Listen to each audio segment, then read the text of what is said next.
Hello there, you're watching WilhelMiniatures. In this episode I'm going to continue working on Sculptober, where I try to sculpt 31 miniatures in 31 days. In the last episode I came to number 6 and I'm following the word list from Inktober. The one I will start with in this episode is word number 7, which is fan. And I immediately thought of a fan or a sports fan from Blood Bowl. So I will try to make a kind of small miniature, starting out with a cork and making a quick armature. So this is just going to be a little bit of support for where I put the clay. It's not going to have a specific shape. I'm slowly working in the approximate shape or the pose for the body. I decided to give her a tank top, so now I'm just going to mark out where I want the line between the clothes and the skin to be. I want there to be a gap between the tank top and the skirt in the back, as if it's a little bit short, and also that she's leaning forward. I think this exaggerates the slanting pose or the lazy pose. I don't think these will be the final arms, but I'm just putting sausage shapes in place just to have an idea what I want to do with the pose. I decided to gamble a little on this one and attached the two arms that I made as just as sketches really. So now this one has got the two arms without armatures in it, so they are very flexible. I hope I will be able to push in some muscle definition and smooth them down a little bit. But yeah, this will... I was thinking that it would be much easier just to do them as they are, instead of doing a layer of green stuff over a wire and pushing it in there, and maybe even having to bake one part to have the wire stick. So I hope I will be able to do this. And also this raised arm, which will be the most problematic one, is going to be cut around here because it's going to have this big glove with the big flat hand, the plastic sports hand thingy. I think that the pale one looks a little bit more feminine, but I do like this one a lot better, so I'm going to use it.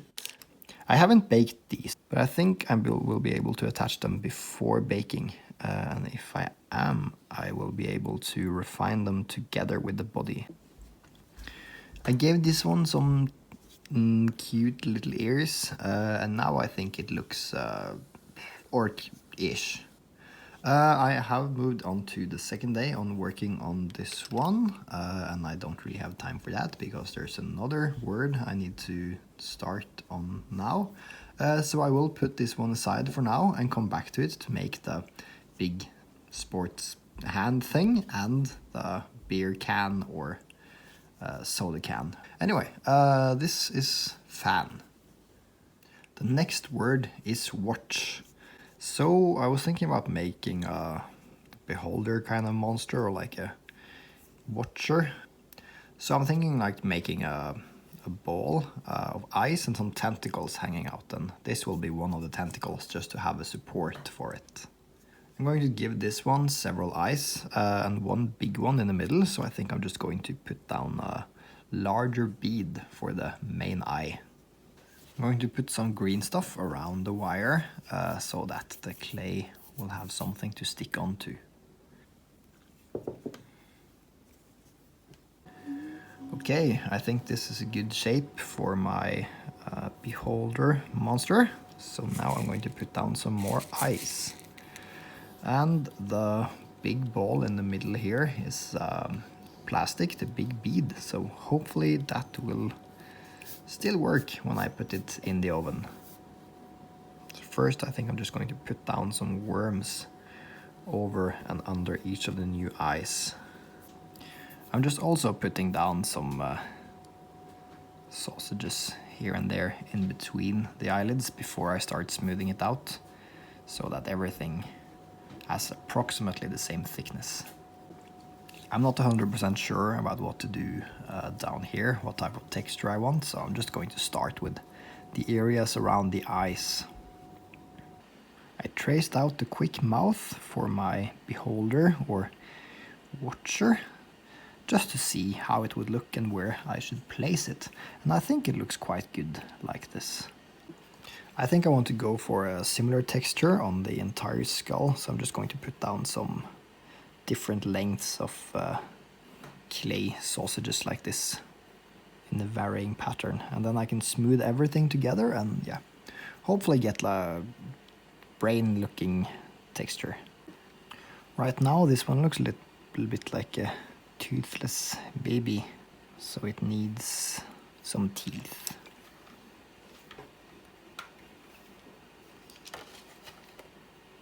I added a row of teeth on the top as well. For teeth I mostly use this knife tool, just gradually pushing in the shapes. In the beginning it looked a little bit too happy. It's still looking happy because it's got the very upwards facing jaw part, but yeah, I like it. Maybe I can make the jaw a little wider up here as well. I think that will look better. Alright, the next thing to do, as I have done the brain and the face and the head eyes, I'm going to move on to the tentacles. And I've saved these for last because I've actually been holding on to this part a lot while working on the head.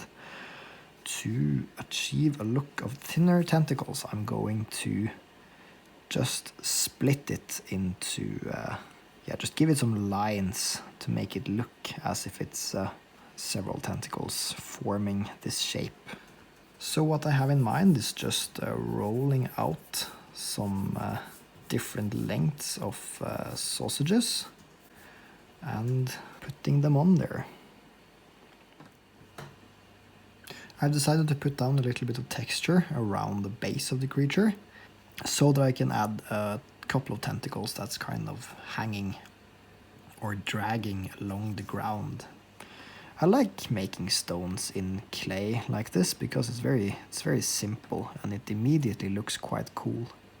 A trick is to push some of them down so that it looks like they're kind of overlapping. Then I can roll out a few extra tentacles and have them hanging over the cobblestones. I will have to go back and really refine this one and smooth out the tentacles, remove fingerprints, and I need to do something with the brain, but for now I'm just going to apply some alcohol to the surface. But yeah, doing this, it's not enough to smooth out the surface, so I will have to go back with my silicone tools. The next word is pressure.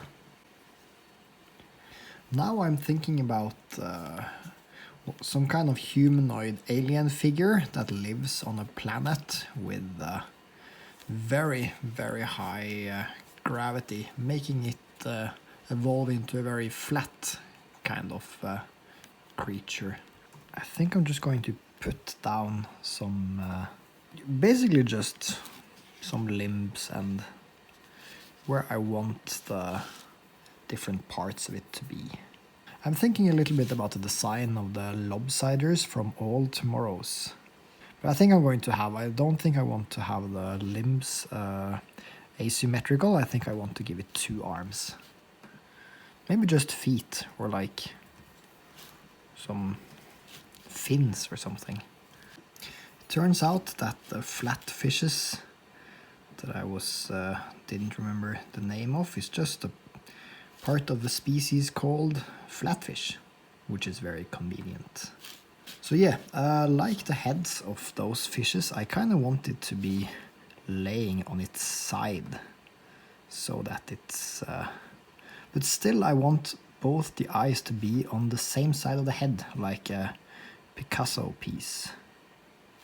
I think the nose would also be on the side of the head and not on the underside, while the mouth would be kind of along the side, but I think it also needs a little bit of the mouth on the underside to be able to eat.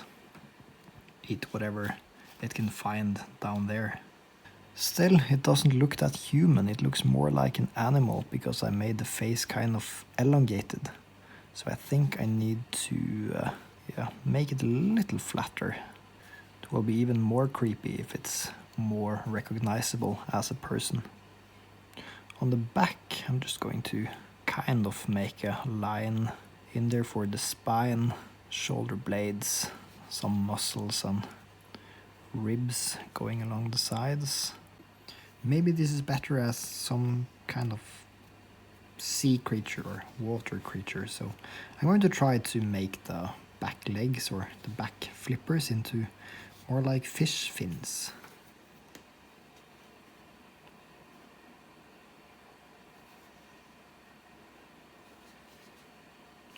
I'm going to give this one some teeth just by pushing in the knife tool into the skin and separating the pieces a little bit. Okay, there we have it. Pressure. Either an alien from a planet with extremely high surface pressure, or maybe it can be some sort of deep sea creature. Maybe this is what happened to the inhabitants of Atlantis or something. The next word is pick, and what I'm thinking about now is a pickaxe. So I'm going to make just a regular pickaxe, maybe something I can use as a weapon for a monster or a miniature in the future. Here I just have a quite thick rod of wire that I have straightened out more or less, and I've made a little bend on the end there to have like an armature for the pickaxe head.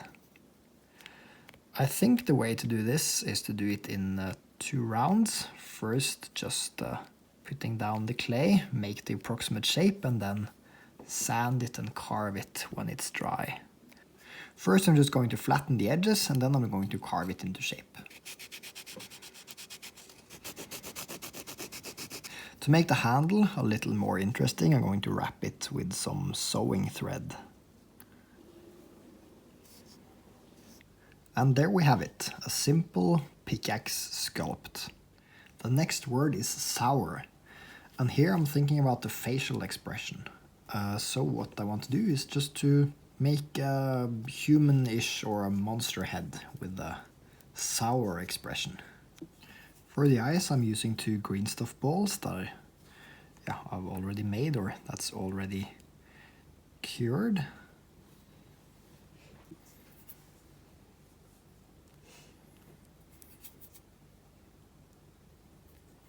Already this looks quite sour when I got the mouth in there.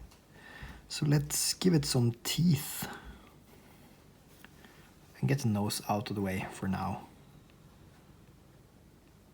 No, just the top teeth should be visible, and then the lower lip should kind of stay under the teeth, as if it's biting down.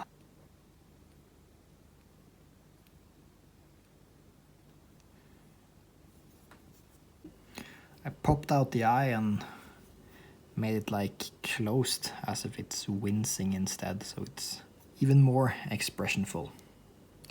Also going to lift the upper lip on this one side more, showing both the teeth and the gums, as if it's kind of really stretching the mouth. This one is definitely starting to look a little bit funny, and the camera is recognizing it as a face, so I'm on track. However, I think the eyes are too big. I think it would look even more sour if I made it a little bit more, I wouldn't say realistically proportioned, but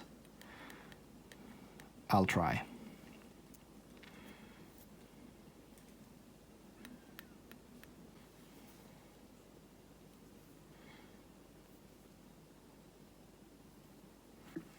I think I'll keep both its eyes closed.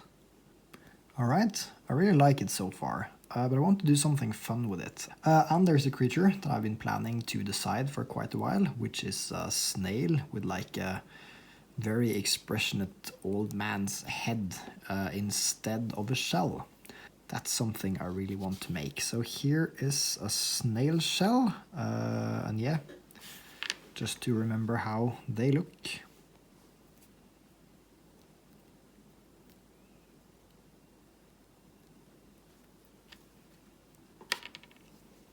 It doesn't fit as smoothly as I first thought, but I think I just need to refine the shapes more, and yeah, I think it needs to be more rounded. The grooves are not as defined as what I have now, so I think I just need to be less extreme with the shell shape and go from there. Although this is a much bigger shell, and I also want it to be more exaggerated, so yeah, I need to be careful not to make it too neutral or like not clear enough. I want to do one last thing on this one before calling it finished, and that's giving it a little bit of texture. And since the word is sour, I'm going to use the skin of a lime to texture it. It's good to find where the lime is the most curly for the most amount of texture. It's not that easy to see, but it definitely does make a difference. You can see how the light is catching in these in this very soft pattern. And with that, I have 5 more sculptures for Sculptober. I've decided to stop here, as I think the previous video was a little bit long, so hopefully this one will be a few minutes shorter. Yes, I think all 5 characters turned out pretty good. I especially like this one, which is just super weird. The least exciting is probably the pick, but I guess that's a very useful thing as well, and it was fun to try to make a weapon. I haven't done that much weapons before. And then lastly we have the snail for brains, which eventually will get a snail body coming out of it, which I am very excited about. If you would like to see day-to-day updates on Sculptober, check out my Instagram, which I will link below. I will see you all in the next episode. Goodbye.